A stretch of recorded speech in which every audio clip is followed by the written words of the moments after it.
আসসালামু আলাইকুম। আমি আপনাদেরকে দেখাবো খুব সহজে চিকেন বিরিয়ানি রান্নার রেসিপি। প্রথমে আমি নিয়ে নিলাম বাসমতি চাউল, মুরগির মাংস, গোল করে কাটা আলু, পেঁয়াজ, কাঁচামরিচ, আদা, রসুন, দুধ, টক দই, স্বাদ বাড়াতে আলুর বোখরা, কিশমিশ, বাদাম হালকা করে ভেজে নিতে হবে। একটা পাত্রে পরিমাণ মতো তেল দেব। গোল করে কাটা আলুগুলো লবণ দিয়ে ভেজে নিব।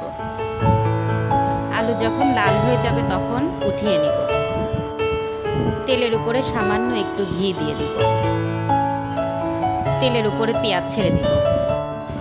পেঁয়াজ একটু হালকা বাদামি রং হয়ে আসলে এতে মাংস দিয়ে দিব।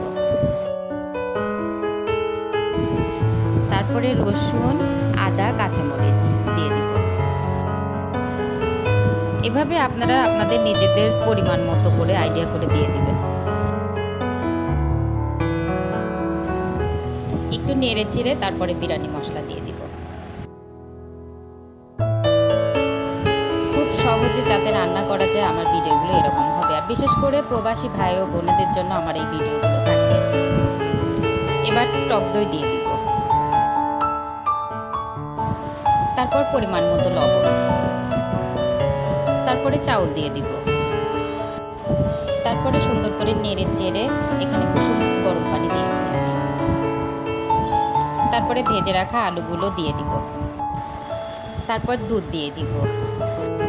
বাদাম, কিশমিশ, আলুর বোখরা দিয়ে দিব।